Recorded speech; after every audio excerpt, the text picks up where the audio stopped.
একমাত্র আল্লাহর উপর অটুট বিশ্বাস থাকার কারণেই একজন হজযাত্রীর জন্য দুবার বিমান অবতরণ করেন পাইলট। লিবিয়ার দক্ষিণাঞ্চলের এক নির্ভীক যুবক আমের মাহদি চলতি বছরের হজ পালনের উদ্দেশ্যে রওনা দিয়েছিলেন সৌদি আরবের দিকে, কিন্তু যাত্রা শুরুর মুহূর্তেই ঘটে গেল এক অবিশ্বাস্য ঘটনা। এ ঘটনা ইখলাস ও আল্লাহর কুদরতের জীবন্ত দৃষ্টান্ত হয়ে উঠেছে। ইতিমধ্যেই সামাজিক যোগাযোগ মাধ্যমে আলোচনার কেন্দ্রবিন্দুতে পরিণত হয়েছে এ অলৌকিক ঘটনা। 3 দিন আগের ঘটনা। ঘড়ির কাঁটায় ঠিক 12টা, দুপুরের হজ ফ্লাইটের নির্ধারিত সময়।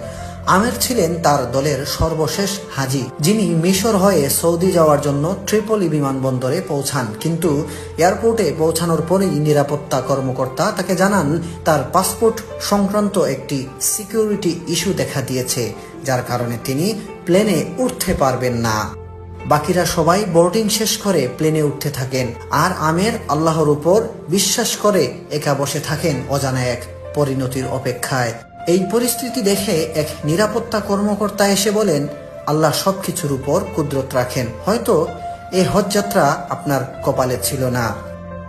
কিন্তু আমের ভয় পাননি, মুখে ছিল দৃঢ় বিশ্বাস। জবাব দিলেন, ইনশাআল্লাহ প্লেনটি উড়বে না, আবার ফিরে আসবে। আমার নিয়ত হজের, ইনশাআল্লাহ আমি অবশ্যই যাব। তার বিশ্বাসের সঙ্গে জবাব দেওয়ার কিছুক্ষণের মধ্যেই ঘটে গেল প্রথম অলৌকিক ঘটনা। এয়ারপোর্টে ঘোষণা এলো প্লেনটিতে যান্ত্রিক ত্রুটি দেখা দিয়েছে, আর সেটি এক্ষুনি ফিরে আসছে। বিমানবন্দরে সবার চোখ এখন উপরে, কিন্তু তাতেও পাইলট আমেরের জন্য দরজা খুলেননি। দ্বিতীয়বারও আমেরকে ছেড়ে প্লেনটি উড়ে গেল। তৃতীয়বার ফেরা প্লেনটি আবারও সমস্যার সম্মুখীন হয়। এবার মৌসুমী ঝড়ো আবহাওয়ার কারণে প্লেনটি নিরাপদে আবার মাটিতে ফিরে আসে। তখন পাইলট নিজেই বলেন, আল্লাহর কসম, আমি আর বিমান উড়াবো না যতক্ষণ না আমের প্লেনে ওঠেন। অবশেষে প্লেনের দরজা খুলে দেয়া হয় শুধু আমেরের জন্য, আর তিনি উঠে পড়েন সেই বিমানে। সৌদি আরবে পৌঁছে হজ পালনকারী এই যুবক একটি ভিডিও বার্তায় বলেন, আমার আনন্দ ভাষায় প্রকাশযোগ্য নয়। আল্লাহ তার কুদরত দেখিয়েছেন। আল কাহ্হার, যিনি নিয়মও ভেঙে দিতে পারেন।